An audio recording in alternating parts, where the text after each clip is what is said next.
All right, friends, welcome back again to another episode of Tactical Enlightenment. Our YouTube channel is dedicated to all things Bannerlord related. And welcome back to our Mercenary to Vassal stage guides, where we help you with some of the complicated process of moving between being a successful mercenary to being a successful vassal. Hopefully by the end of this episode, we can fight enough battles, have enough battlefield success so that we can move to the vassal stage. We're going to help you along the way here. We're going to fight some battles. And I realize we need to do everything fiscally here. One of the things that's critical about Bannerlord is when you're in the mercenary stage, right? This delicious stage before you become a vassal. You're a free agent. You can work for whoever you want. We're almost clan tier 4. And your goal is to make as much money as possible, right? Bannerlord is expensive. We're going to need those resources for later on. Now, we don't have any workshops, so we're going to spend 60 seconds on workshops. You just go in here and talk to the little serfs at towns. And you want to buy workshops from towns that are safe. This city is pretty centrally located to the Western Empire, and so we're going to buy a couple, 3 workshops here. If you want to know more about workshops, Flessin19, that is your YouTube search. I know just enough to make a little bit of money.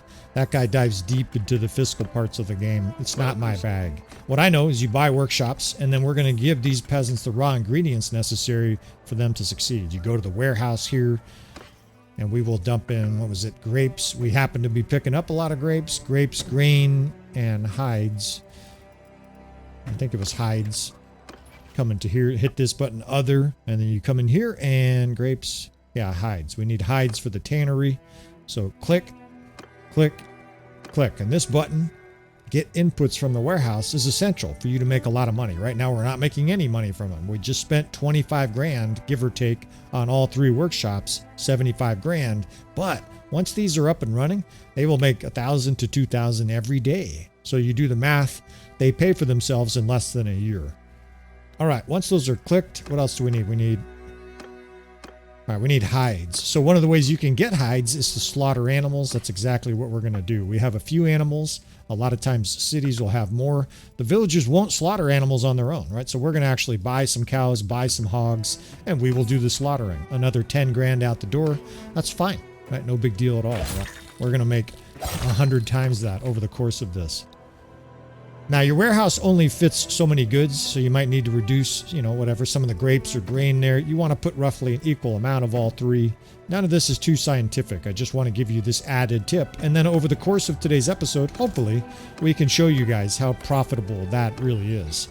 Now, we're going over our limit here, and we'll talk briefly about that. That is because, as a mercenary, you want to maximize how many forces are in your army because it's your killing power, right? You get paid to kill. If you have more forces, even if they're lower level forces, you're going to make more money.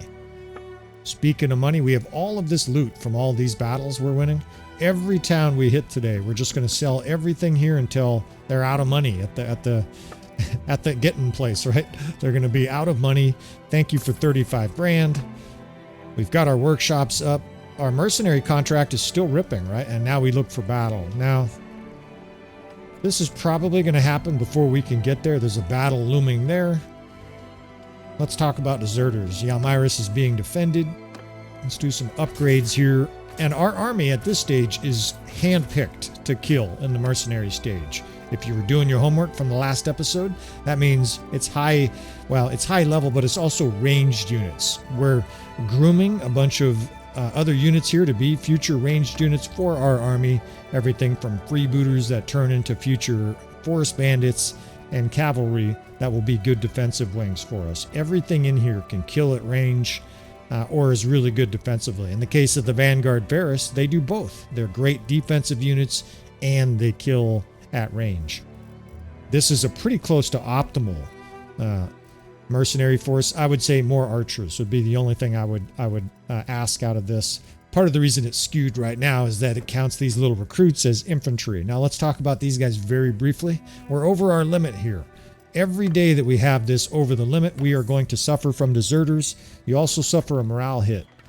Now we've got all the food varieties, and we've had recent events and other things that helps our morale, but we are suffering losses each day to deserters, right? So the reason that we're continuing to pick up recruits is that way when we do suffer deserters, we still have way more troops than the deserters, right? So we're 22 recruits. We are 26 units over our limit. We'll probably lose 5 to 10 every day from deserters, but if we keep hitting villages, we will stay over that limit. And in a tight battle, having those extra 30 troops, 20, 30 troops can be the difference between winning a battle and losing a battle, especially in the mercenary stage. And let me describe that process. When you enter a battle in the mercenary stage, you're usually not going to have a huge force compared to the other armies. Let's see what's going on here. They got this under wraps. This kind of a battle, I'll just add in at the end, right? We will auto-resolve something small like this, and we'll probably lose 10 guys. 9 dead, right? And most of them are probably recruits. We lost mostly recruits. We're going to get some more influence from that. Our pick of the litter here when it comes to troops. Now, if you're trying to maximize things, I would say fight that battle. Even though it's a blowout, get a little bit of practice. You won't suffer that many injuries and dead, right? If you're doing what we've been showing you so far, that will definitely not be the result. Deserters. Deserters are a great source of revenue for you as well. Why? Because they also count for influence. Even if you kill scum, bandits, and looters and stuff like that, your mercenary contract still pays for it. So you want to be taking advantage of that as often as you can. Now, let's see here. One of the things you want to understand with deserters is that the deserters come from the very bottom of your roster. So make sure that your roster is not organized like that. Otherwise, you're going to lose your best troops. Organize it like that, your recruits will be the first to ditch. So we've got 25 scuzz peasants following us around here. We're going to get deserters in the next 24 hours. They will come off of that 25. We lost 6. Anybody want to bet we have 19 recruits? Right, and you guys see the process. It'll make a lot more sense when we fight a bigger and or a close battle why we're doing this with recruits. We can buy some of the less common food. It's not too important here to do every single thing exactly right. And we've got a castle. Let's see. We can do this one of 2 ways. If enough forces arrive, we can fight them out in the open. And if they don't arrive, and it may be hard for them to arrive in time, Lucan is there. That is the Northern Empire, pompous leader of the Northern Empire here. We have a troll daughter. I've never seen this name before. This is great. Troll daughter. That must be either a new patch or just a rare character. I gotta see her stats. What's the daughter of a troll look like? Okay, I kind of figured she was a mariner. I don't think we have any capacity.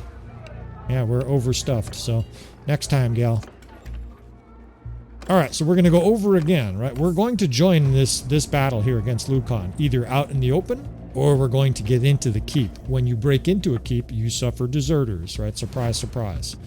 Not suffer deserters, but you lose troops, right? And you lose a proportion of the troops that you have. So, if you lose 30 troops, but you're 30 over, you enter the city with the same amount of troops as you normally do, right? Now, it's not from your worst troops, right? When you enter a city, unfortunately, I wish it was like that, you lose sort of random troops. So you are going to lose some good troops, but you're also going to lose some of those recruits, right? Which is going to benefit you in a keep siege. We may be the only city or the only force that enters that castle. So it's pretty important that we get there with a good amount of troops. That said, 9 more deserters, right? And I'm not panicking. Nobody's panicked here at all, right? We're gonna hit these villages all along the way. We're losing 6.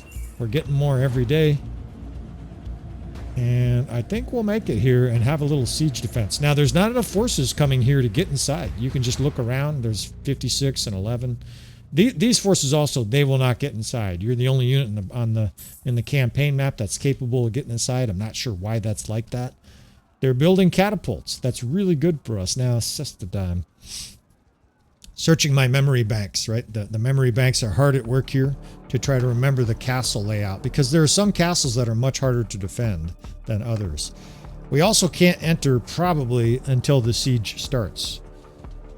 And it started.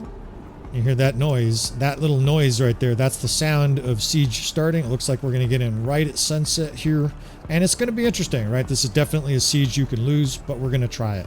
If we win this, we'll get enormous influence, right? We want to recruit every single last prisoner, of course, because this all counts. You might win with one bushwhacker left, and if you do, you're going to be damn glad that you took the steps that we have here. We'll bump our throwing a little bit more. Make sure we're on the hardest difficulty. Now, if you really want to fine-tune it, you could go through each character and make sure that they have the correct weapon loadout. The only thing I'm going to do for this battle is make sure that we have 2 stacks of javelins. If I have extra javelins to throw, that's even more people we can kill, right? We'll get a large bag. We've got a good sword. And I'm going to change the banner too. I think we've got some other banners. It's good to have speed. If we have any speed banners here, we'll use them. I don't think we do. Speed helps your character move around, right? And avoid getting blows. In this case, I'm actually just going to leave it because we probably will get shot at on the catapult. All right, so we break in. How many do we lose? We lose 28. We've got at least 2 catapults, right? We have exactly 2 catapults, and we're going to explore those early on here. We help them. Now, it's a tough battle, right? If you auto-resolve, you lose. 100% of the time you lose. I think it's 90% of the time we're going to win this battle. I'm pretty sure this is a unique castle layout with some good locations for our archers. Let's do this. Let's show you how to win Castle Siege as a mercenary / vassal. So right away, slow things down at the beginning, right? Especially if you're using the RTS mod, you want to disable that. You don't want your first 30 seconds happening in the blink of an eye. The next thing I'm going to do is I'm going to bring all my archers off the walls, right? The first thing you do is you say line formation and follow me, right? You want those guys off the walls. They're highly vulnerable on the walls. They will get smoked and you will lose your siege in a heartbeat.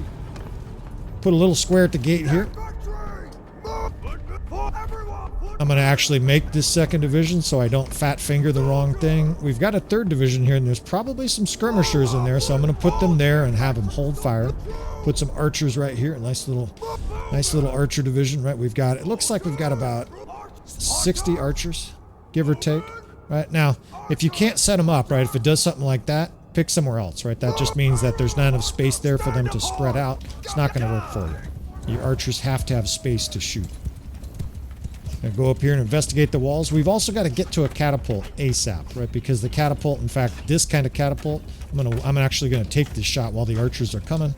If we can, we want to destroy a siege tower. If we can't, we just want to kill, because that gets us money. That's a bunch of money we just made. Now look at this. This is beautiful. I think you can even get guys on the roof. So we're gonna take archers right here in a line formation. Spread them out. That way they have room to shoot, and even better, we can get a row of guys behind them. We can even get archers right here. It's glorious. In order to protect these guys too, I've got 12 guys in the 4th division. You see that? I'm going to put them right here at the base of the stairs in a square. They might even be recruits, but that's okay. It's still guys that are going to intercept the enemy a little bit, do some delaying factor, help our archers out a little bit. Now we're trying to kill that siege tower.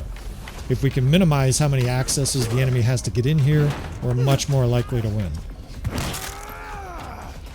Everybody's getting into place, and somebody else did our dirty work for us, right? They destroyed the siege tower. That means we get to make money, right? We've got all these little peasants here shooting at us. It's time to make some money. Look at the ram too. Talk about juicy targets. There's just targets everywhere. Yeah, the enemy's got lots of troops still. Some guys who try to destroy the ram here, I'm not gonna. I want money. We're gonna kill as many guys as possible, and I don't give a shit about these recruits. These guys getting smoked left and right. That's fine. That's just fine. Now you're targeting high-end troops here with your shots. If you can see gleaming armor, aim for it, right? We're not that concerned about a bunch of peasants getting through the gate because we'll shoot them to death. What we're concerned about is legionary and high-end infantry getting in here. Now this is even better. They're coming up because they're going to jump on ladders here right in front of us, and we're going to be able just to unload huge amounts of these with our throwing skill. This is going to be a smorgasbord. The nice thing about this is you can do it fast, right? Not only that, but you can multitask. I can throw these and then get in here right as this little serf loads this for me, fire it, and then keep throwing these, right? It's something. From a fiscal perspective, it's orgasmic because we're making heaps of money. Even if we get captured, we're still getting this influence. Now, we don't want to get captured, of course, because we'll lose all of our valuable equipment. We probably have $250,000 in equipment, right, that we don't want to lose. Maybe more. Have some of this Northern Empire scuzz. I got another one for you, bitches. There's a big pack of archers right there. Heads up, bitches. And we've got one more of these to throw, right? They're starting to become valuable. You want to keep an eye on the gate. We don't need a huge breach here, but this is just too tasty. Look at these guys. Have some of that.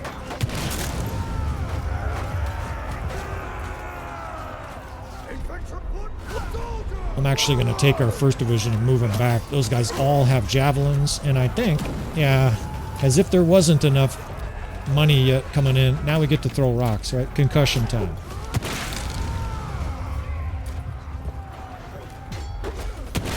And these guys here throwing our rocks for us. I like to teach these guys a good lesson here, right? This guy, it was you. You threw the last rock. Yeah, I see you trying to run away. I recognize my javelin. The sadist in me attacks. And I think the enemy just routed, right? Lucan and his forces got dissolved. And I'll be surprised if we lost 30 troops here, right? Our forces rampaged.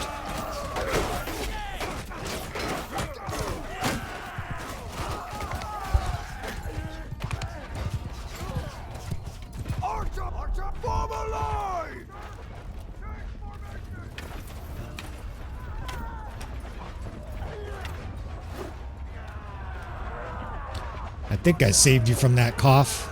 This battle is over. We can speed things along here. I can actually put all the units in sergeant control, and what they'll do is run up here and shoot because the enemy is toast. Lucan's a dead man if he's still alive. The rest of their forces get torched, and hey, there's a recruit there. You're worth influence to me, dude. You're not getting away. Every single guy here he gets shot in the back. It's beautiful. No peasant escapes. And the boss told you to work overtime, right? That's what Bannerlord is for. That son of a bitch. This is your boss, right? And of course, piles of influence. We got 350 of the 540 kills. The rest fled. Our own character goes berserk, right? He gets all kinds of throwing, athleticism, skill. Now, we lose those 30 troops that we snuck in with, right? Those guys are gone forever. There's at least some chance, though, that this army has prisoners. We get the Emperor. We captured the Emperor, right? So it's just, when it rains, it pours. And siege defense, no question, is your easiest route to money, influence, accolades. We will do plenty of siege in this playlist, right? Siege defense, I just said, is like one of your best routes. And castles can be different. Cities can be different, right? Castles, by the way, are much more likely to be beneficial for you than cities. And the reason is because cities are usually much, much bigger, and they're much harder to defend, especially with your little tiny force. Something like that, though, is just cake, right? That we could have handled triple that sized force. All right, now we'd love to take these guys to a city, right? Lucan already escaped. We should have executed him, right? Done the Emperor Garios a favor. And look at this, right? He's hearing about our reputation. He would like us to join him, right? And that's where you start to think about becoming a vassal. I'd say not quite yet, right? We're still racking up all kinds of influence. We can sell some of these guys, and the other thing you can do too is you can go in here to keep and donate the prisoners, right? You get not the garrison, you go to the dungeon and donate. You get all kinds of little benefits. You get influence. You also sometimes get positive relations, right? Your relations increase with these people. Maybe later on you get more keeps, more castles given to you in the vassal stage because everybody loves you. All right, now I actually want more war. We might even join I guess we're at war with a lot of people. I was going to say we might even join a different kingdom for more war, but this is pretty close to optimal, right? We are at war with 3 different kingdoms, and they're encroaching on us, right? The Western Empire is pinched here, something fierce. The Valandians are in here. The Northern Empire is in their grill. They got all kinds of shit going on here. I better use this slower speed. We do have the better time mod, and at this stage, you know, I'm trying to show you battles where we assist our ally, so I may do editing in between them. We'll just speed it right along here. If there's no looming battle, we'll just wait until there is one. Or more accurately, I will edit it so you guys don't have any time wasted.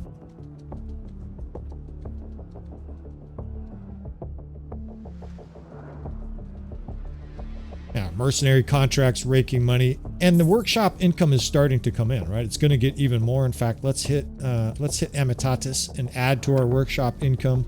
We can buy a couple workshops here. This is a central city for the Western Empire, right? It's going to be unlikely for it to fall, right? If it falls, the Western Empire is probably toast. And of course, then you join some other employer. That's the beauty of being a mercenary. You're not committed to anybody. You can go join the Aserai if you want. Yes. Welcome, strain. And brewery. I don't think we want another brewery. There was a brewery at the last city. I think that's one of the tips, is to not have workshops that are the same near each other, right? Flesson 19 probably agree with that statement. If you have a brewery in a city right next to it, then don't get the one right there. Now we need wool. I don't know if we have a lot of wool. Wool is kind of uncommon. We have just a little bit of wool. And so some workshops are not going to be very profitable because they just don't have the resources. The city might have a little bit. They've got 22. I typically like to buy it. I don't want anybody else buying it. So I'll go to the warehouse and just, you know, you corner the market on it. And we'll sell some more shit here and probably do a little editing until the next piece of battle comes our way. And see, this is a good example here. Ordinarily, absolutely not, right? You're not taking on these forces alone, but when you have powerful units in your army, you've got a semblance of tactics, you fear no Valandians. This is 230. This is 310 Valandians coming in hot, and we welcome an attack here. We don't want to fight more than that, right? So you're sort of scouting to make sure that behind them, there's not 200 more. You don't want to get captured. We're waiting for daylight here. Of course, they want to attack us before you guys can see, and now we come in here, right? Come get some. We've got 150 troops. In fact, you could tell from the power bar, we're not in that bad a shape, right? We're going to give you very simple tactics that'll help you win these battles. And these kind of battles here will walk you through slow. Make sure we've got our spear. I think we took it off for siege. We did. Open field battles, right? Generally speaking, it's best to have a spear in this for this character spec. This guy has a spear sword spec, right? So he's pretty good at cutting guys down. He's got some javelins. This spec I really like. In fact, it's pretty nice with that too, because you're really only vulnerable to infantry attacks. And with a nice big shield, you're not really that vulnerable to infantry attacks. You just stay on your horse, you block arrows, and the enemy dies. All right, let's see what kind of landscape we're fighting on here. See what advantages we can glean. Several. Beautifully, right? Not only is there a naked ridge here, and what I mean by a naked ridge is that we can put units here without a lot of protection, just cav protection.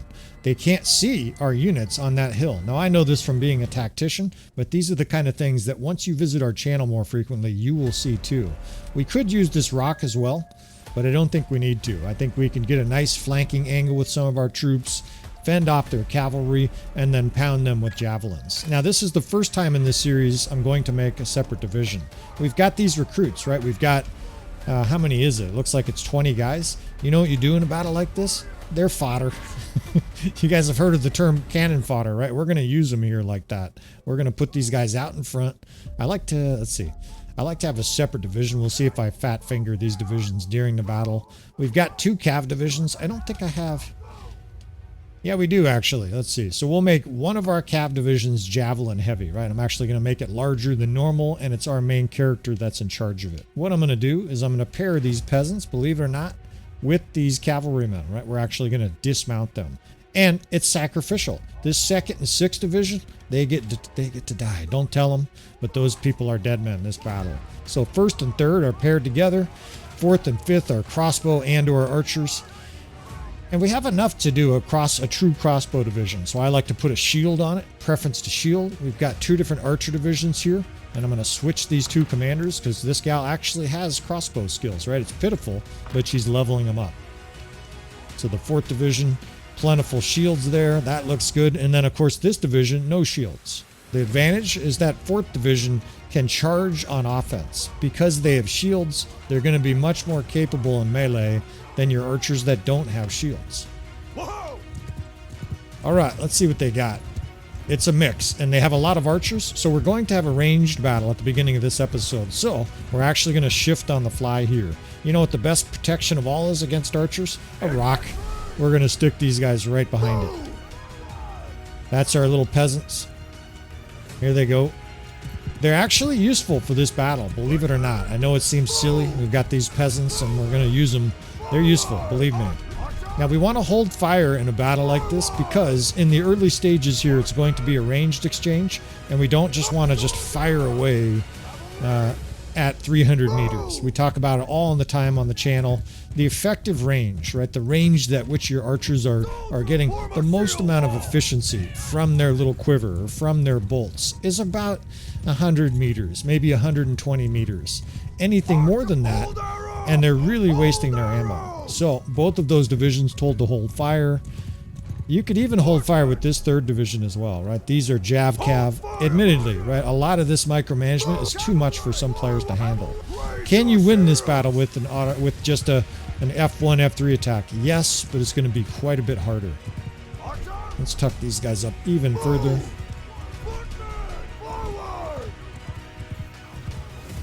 Now the enemy's going to start popping over this ridge soon. I actually want to move our crossbow closer.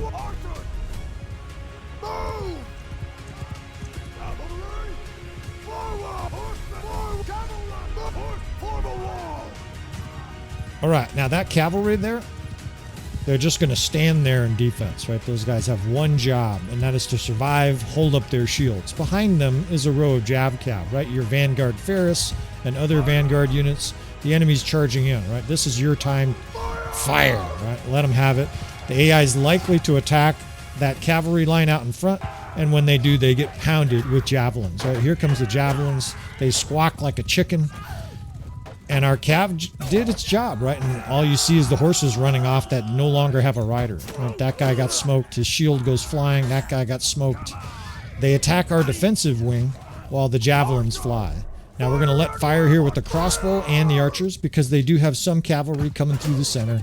We've got some beautiful light here. And these guys are going to get scorched, right? They're charging like 100 archers.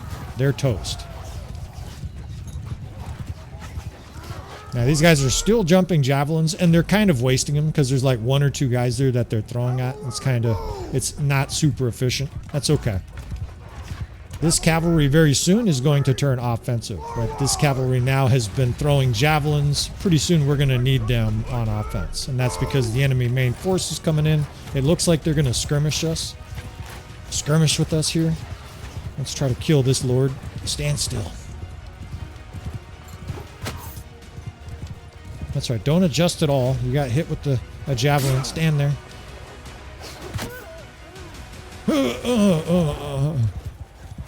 Just sounds like a dunce. All right, let's bring these peasants up. They're not doing any good way back there behind the rocks. The AI is sitting right here, exchanging javelins with us, exchanging arrows. We're in a ranged battle. Now, what can you do for this, right? There are options instead of just sitting here. We've got our crossbow here towards the center. Let's pull them a little closer. And let's take our archers and flank.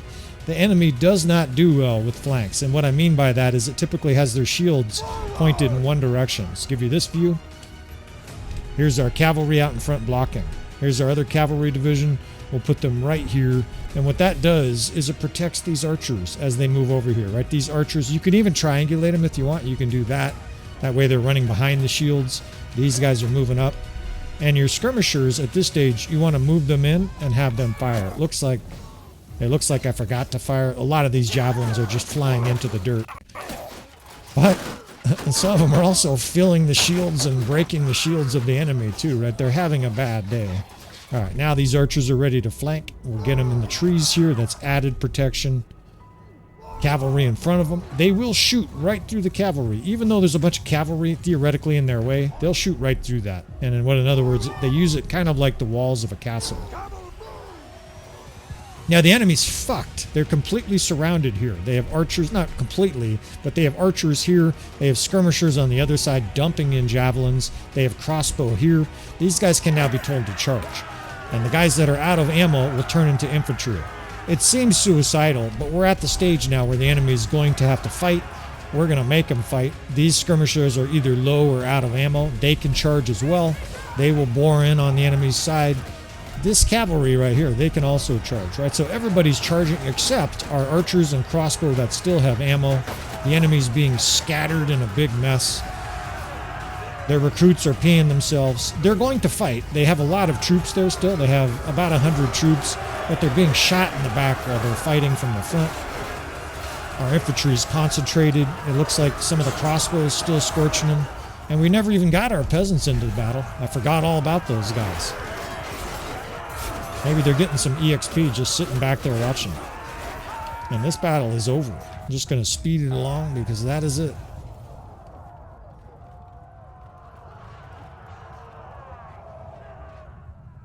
$25 losses. And where they were excited to attack us. And they got completely destroyed. 75 influence. 75 times 400. You can do the math. It's another 30 grand. Plus whatever loot. It's raining in at this stage. And you will get to a stage with your mercenary force where you're making 10, 15, 20,000 influence every day. We refill our troops with a bunch of prisoners they had, and we're going to keep heading towards Valandian territory, right? That emboldens me. This force is starting to chew the enemy up. We'll take some more prisoners here, as usual. My prisoner fetish is getting a little bit out of hand. I go to meetings. We're trying to pick up these Naute, right? These are the outstanding javelin throwers that the Imperials have. It's one of the strongest tier 5 units in the game. And, of course, they're ranged units, right? We've been talking about that at length. Very, very powerful for the mercenary stage. Very, very powerful in general, because you will find that even once you're a vassal, you're still going to want a lot of ranged units. This series is going to transition to the vassal stage. I'll either go now or right after the episode. The process of becoming a vassal is not that complicated. You just find Garrios and yada, yada, yada. You swear this and that. Do you swear fealty? Blah, blah, blah, blah, blah. And away you go. We'll probably suffer 25 losses here. I was going to say, we'll suffer more losses to a bunch of deserters than we do to 300 Valandians. The auto-resolve, mentioned it many times in the channel. Don't use it very often. This is highly inefficient. Now let's see. This battle is probably too far away to run to. That siege is going to be over. Looks like forces will counteract it anyways. Let's see if we have any more fighting in here. There's some really good tactical opportunities. Good for instruction. And it's ripe with enemies, right? One of the ways, of course, you can kick the Hornet's Nest is to raid a few villages, right? You want some action, you just kick the Hornet's Nest. Now, this guy's a dead man. Looks like he's following somebody. See how it says following so-and-so's army? Sometimes that means you can follow this guy to money, right? As a mercenary, you're always seeing that as basically money. There will probably be more Valandians coming. Let's see where he's going. Where are you going, buddy? Where's Savfk? Take me to your leader. He's right up in here. Oh, I was going to say, you can usually follow him directly to him. Well, there you have it. All right, we got ourselves a nice big brawl here. I don't know where that guy was hiding. We're going to take this force on. Let's show you what tactics can do. Nah, I digress. You cannot win this. However, they're going to automatically level up our character here. Where the hell is Ghostrifter's castle? The locations of a lot of things have changed with the addition of war sails, right? They have added all sorts of rivers. We can't get in a boat. What we're going to do here is try to get right by this army, because this castle is another automatic gold mine. I may not even show it. It's just so automatic. Ghostrifter's castle.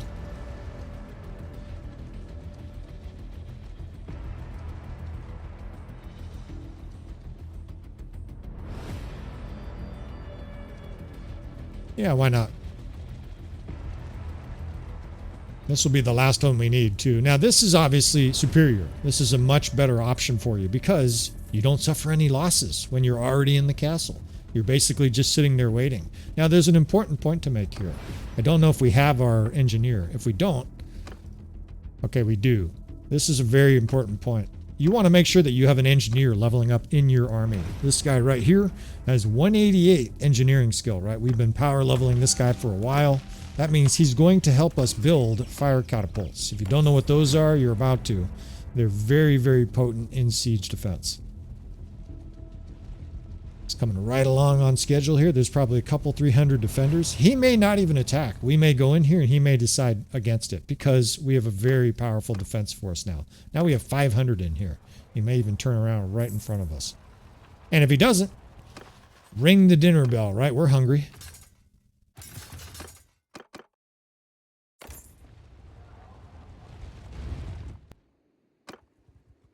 This is almost an AFK situation. We're going to be able to make our defenses up, and I'm just going to be able to show you the immolation from above. It's going to be incredibly fast. We'll be able to use the RTS mod, and this, the reason I'm speeding this along is because we defend this castle layout many times on the channel. It's an automatic win.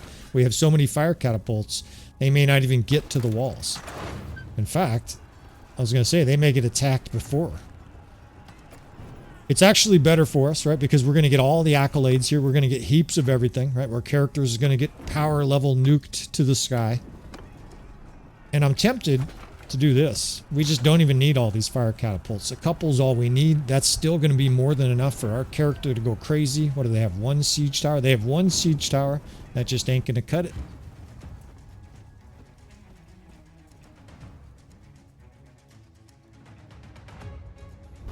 Now, what did we say before, right? Everybody off the walls, stay close, right? 0, 1, or 0, F2, F1. That's line formation, and then follow me. Here comes our little funky crossbow gal.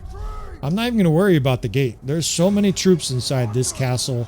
We're just going to worry about killing them. So archers, different sprays back here behind the gatehouse. The reason it works is because they can shoot over the head of the archers into the packed enemy ranks. And then we have all of this infantry. Some of it has javelins, so similarly, we're just going to position these guys all around to throw javelins down into the enemy at the gatehouse. Concurrent with that, I'm going to hold fire with those 4 different divisions. You have an unlimited amount of arrows in Siege, but you have a limited amount of javelins, right? So you don't want to waste it. And did we just get killed? Oh, we're just knocked on our ass. They laughed at me, too. Like, I was like, ha ha! They drilled us with a catapult there. I didn't even see the head of catapult. We got to keep our eye open for that. Let's see if we can't find where it is. Yeah, it's blasting right at us. All right, we might even move to the other catapult. Obviously, if we get hit by a catapult again, we're toast. Where is that fucker? I want to know where it is. I cannot see it. It's like down in the trees or something. And it's fucking blasting this location. So what do you do when that's happening, right? Fuck this catapult. You get out of here, right? I'm going to take one shot at this tower, and then we're out of here. And we just barely hit the base. We got another fire catapult up here, but it still doesn't matter. I know it seems like we're taking chances. I intentionally just got rid of some of our... Why did I do that? Why would I get rid of our catapults? Because what'll happen is our defenses will be so efficient that the AI won't even get to the gates. We want them to get to the gates because it's a certainty that we're going to be able to destroy this force. This tower is toast. Down it goes. Oh shit. Okay, well it's got the tiniest little sliver. I can probably hit it with a fire catapult from here. If not, we'll just run over and throw one. Oh shit, it's like this guy's got it out for me, man. He's throwing them right at me.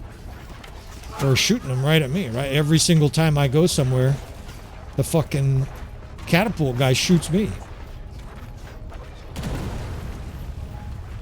Well, to hell with this tower. Eat shit. You hear a big explosion, and that ends the siege right there. They're just toast. They're fucked. We're going to be able to throw the rest of these, presuming we don't get hit by a catapult. At this stage, I feel like a marked man. They're out for me. You rain these down, kaboom. Lots of troops die. They're going to try to come up these ladders, and they're going to die en masse. Even if they don't die here en masse, right? Look at all these little bootlicker militia coming to defend the spot. Now, you can't control the AI here. The AI is very eager to just suicide with its troops. They're going to get torched with arrows. But what's nice here is they're benefiting me, right? While I throw all these, I've got peace, or at least a little bit of peace. Because there's lots of little militia there defending. Now, our health is a little bit perilous, and they're still blasting me with catapults. These sons of bitches. And shooting me. I feel like a marked man. It's almost like the AI knows that if our character dies here, they can win. I still don't think they can win, but that's what it feels like.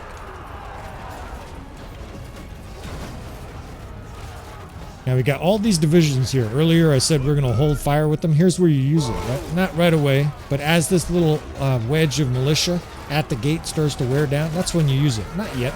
Right there in there fighting. We could try to get in the gatehouse and throw some rocks. That's probably the best thing for us to do at this stage. you're just keeping an eye on the gate. Absolutely the most critical thing here is that that gate doesn't get blown open. If the enemy pours through the gate, we lose still. Even though we've done all these positive things, it's still over in a heartbeat. And it looks like they've thrown all the rocks already. You clumsy motherfuckers.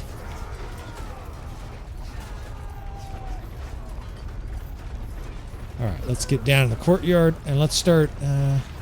We still have tons of militia here, right? These guys all came with the city. All these different militia dudes. Archers are working, and you let the militia soften the enemy up here a little bit. You notice the archer fire. That's all our guys positioned up here, just firing away. They're hitting mostly shields, so they're not scoring a lot of kills. At this stage, honestly, we're waiting for this militia to break down. Let's bring in our first little Jav division here. Fire, right? The other divisions are still holding fire, and these guys have a lot of javelins, right? They were just loaded to the gills with javelins. I'm going to put these guys over here. This is the 3rd division, because their javelins will be a lot more useful to the flank of the enemy. Here's our little engineer, right? There's Deltios, the shipbuilder guy. He's in there firing his axes. Now, there's still too many peasants in the way. We're not really scoring that many kills here with those shots. Can move these guys a little closer. They'll be a little bit more effective closer.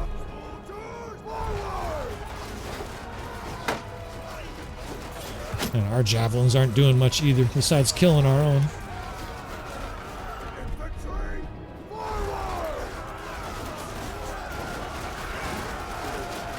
Somebody's still working a catapult. In fact, that's one of our companions. That's beautiful. All right, so things are getting a little bit dicey at the gate, right? So let's take a square of infantry and put them right at the gate, right? We've got this little square. You can see the little green over there. However, we're getting more reinforcements here, right? Just heaps of bowl cut militia just poured in, guys with bad mullets. We can put our other archers, let's see, these guys over here. This is our other Jav division. Flank, flank, flank. How many times have we said it? Look at all these little bootlicker militia are up on the walls doing their darndest. This is what I meant, right? The defense force here is overwhelming. It was already going to be hard for the enemy, and then we got inside. And then it was basically all over. Look at them over there attacking the enemy with their, with their sickles. Now, we've got no health here, so I'm just kind of staying to the side. The death spam is the troops on the walls and the guys at the gate here. Our forces are being slowly worn down. Now, how many guys there? It said there's 22 in this division. Let's pull them back. You guys got javelins? Yeah, they do. I want these guys throwing those javelins. Throw it. Let's have these guys throw too. No, not over there. Damn, they're going to throw 87 javelins at that one dude.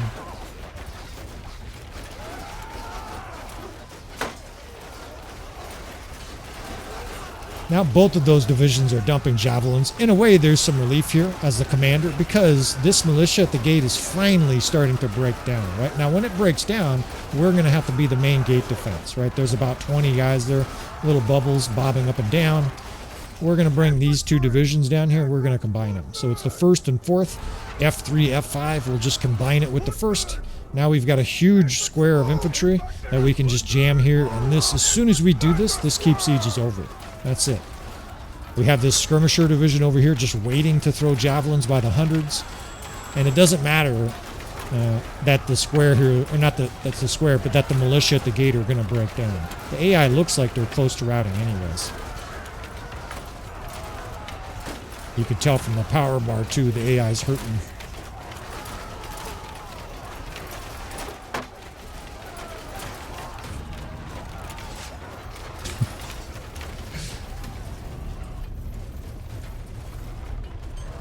And I've been harping on it. Efficiency, efficiency, efficiency. This battle is going to be the very definition of efficiency, right? When the enemy routs here, which is imminent, we're going to have 98% of our force left. And we didn't even have to sneak in here, right? So we lose no troops. There's even more bootlicking militia that just poured in. All right, so they're finally through, which is good. We like this, right? The enemy here is fighting to the last. Good. Bring more troops in. In fact, let's do a partial breach here, right? We'll move our troops back and leave just this little sad militia here to fend off the hordes. Now that there's lots of troops in here, these guys can finally throw their javelins. These guys have been patient. let loose, boys. And the kill spam just... Now the enemy is completely filled with sharp, pointy sticks. Most of these poor troops don't even have shields. They're attacking our square. And it should be like a war crime, what we're doing here to the Valandians. They're catching him in the back of the neck. Look at, they sent this little peasant in. And they get just filled with javelins.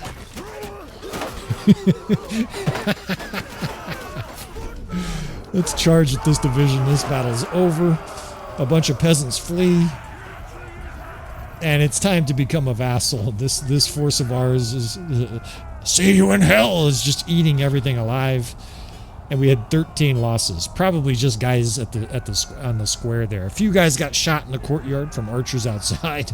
And we have 700 kills. Just heaps of influence. We gained 84% of the loot. And this is amazing. This is 60 grand in influence. Just influence. We plunder 27,000. We take a whole bunch of dumbass Valandians prisoner. And we're just the hero of the day. Now you can dump all these prisoners into the garrison or into the dungeon at this castle, just as if your influence and everything else wasn't ripping. Now it's just through the roof. Just insane piles of loot. And you get an idea from the mercenary to the vassal stage. It should be like 1 year of game time, right? Our mercenary contract is now yielding 12,000 per day. We are just filthy rich. All these Western Empire forces are like, what happened? What? Yeah, we did it all. Thanks. You guys can leave. We have plenty of towels. All right. I think that's going to wrap this episode up. We are indeed going to become a mercenary. Thanks again for watching our channel. Please hit that like button on the way out, friends. Hopefully, this was very valuable for you fellas. And I will see you next time.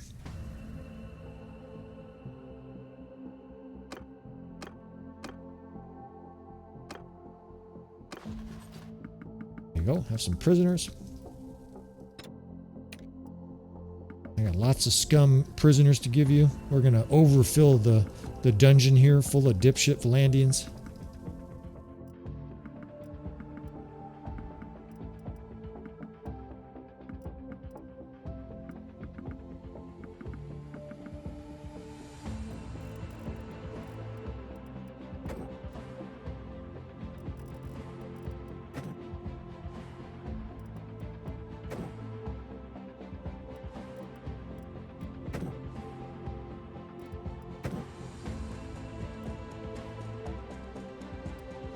156 more influence. That's ridiculous. And 300 influence at 400 each is, yeah, 120,000, I think. Okay.